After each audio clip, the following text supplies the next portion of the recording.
Greetings, YouTubers. AtariLeaf here with a pickups video. Actually, those three little guys are part of the pickups.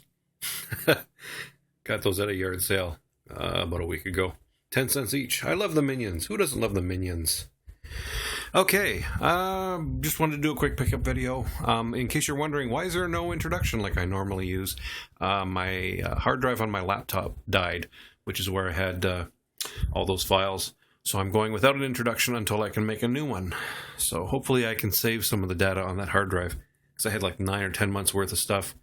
And I was just saying to my wife the other day, like a couple of weeks ago, I really need to invest in an external hard drive to back up all this stuff, and then like less than a week later, hard drive goes kaput. So that is what it is. So this is just a new shelf. I just put this up, some of my extra stuff in it. Anyway, on to the pickups themselves. This is stuff from probably at least a month, maybe more, because my pickups are becoming fewer and further between. Farther between. I'll say further. But I did get a few good things, starting with last weekend. Brett, another local collector, he goes by Coleco Hitman on Atari Age, or Bretsky here on YouTube. He found a Commodore 64 lot, and he picked it up for me. Spent $20 on it, so I gave him his $20 back, and it was a good lot. And this was the most impressive piece of the lot. This is the second one of the Commodore 1702s. I now have 2 of these, and this one's got the little door. Usually when you find these things, they don't have the door. So I love these monitors. These are great monitors. Great for retro gaming, actually. For $20, got the monitor.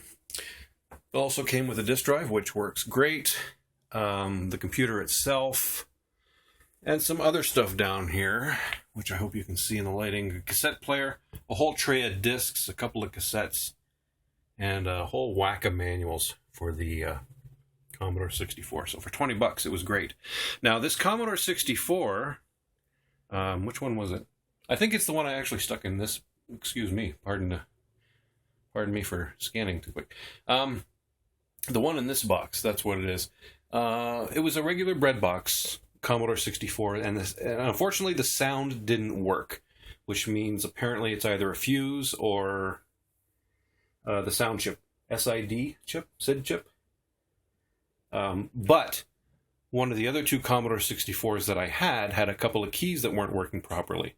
So I swapped out the keyboard in the one with no sound, which worked good, and put that keyboard in the other one, and now I have at least 2 machines that do work and this parts machine. So yeah, so for $20, I thought that was really good. A few other pickups. I'll just quickly go through this. I got 3 boxes of these at Value Village. $1.99 for all 3 boxes of them. See, 1, 2,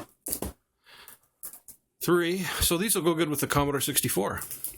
Brand new discs. Whether they work or not, who knows? But for $2, not a bad deal. I went out to Chatham a few weeks back. I went to a local game store that Brett was talking about, actually kind of a pawn shop liquidation place. And they had a whole bunch of retro gaming stuff in there. Some of it kind of overpriced. eBay prices are higher. But I found this one cart, and I decided to get it despite my better judgment. Spent $7 on it because it's not a very good port at all. It's Puyan for the 2600. And I want to like this because I love Puyan. I have the Famicom version, but unfortunately this one is not that great. Also picked up a few N64 games. I said I wasn't going to buy a lot of N64 games, but I'm just getting a few that I really do like. And I'm a big Pool fan, and I love the series on the PC, Virtual Pool. I think that was on eBay. That was, I think that was $6. And then this one came with it. This was a recommendation from someone on Atari Age, and I think this was $3 from the same seller, World Driver. Kind of half sim, half arcade racer. And then at the local game shop, Ridge Racer 64 was $4. Love that version. It's actually really good. Same trip out in Chatham. I found this at a thrift store for the PC, and I love this series, Midtown Madness 2. I had the first 2, and back when I had the original Xbox, there's a Midtown Madness 3. that I really like too. Same thrift shop. Namco Museum for the GameCube. Yeah, why not? It was $3. And it's got some of those different arrangements of some of those games. I thought, sure, why not? $3. Got this yesterday at the game store for $9. I used store credit. I have the second one for the DS, Worms Open Warfare. I have Worms Open Warfare 2. The only 2 DS games that I own, actually, are both Worms games. But I love this. I love Worms. I've had Worms forever.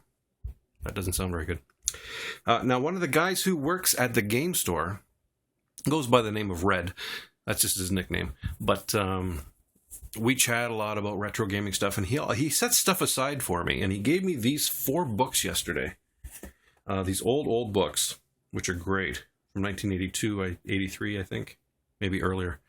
How to Win at Pac-Man. Nice color picture on the back.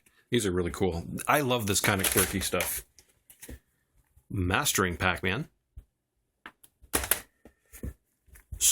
Scoring Big at Pac-Man. You see a theme here? And this final one, this is the one I like the most. The Player Strategy Guide to Atari VCS Home Video Games. And basically it's a strategy guide for playing some of these great Atari games. It's a fun little read.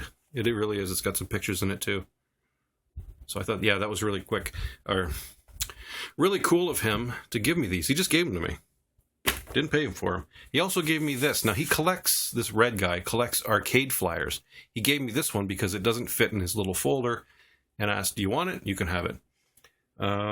Donkey Kong Jr. This is an actual arcade flyer. Hope you can see that okay. There's the back. Oop, let me turn this around. So I'm going to try and find a nice frame. I don't know which side to use. I like that side because it's got the screenshots on it.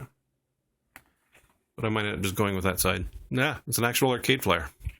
So yeah, those are my pickups for the last, probably month and a half. I got an interesting homebrew coming in the mail soon, so I'm going to try and do a nice video on that too. But that's it for the pickups for now. This is AtariLeaf. Thanks for watching as always, and I'll see you soon. I'm going to go have a banana.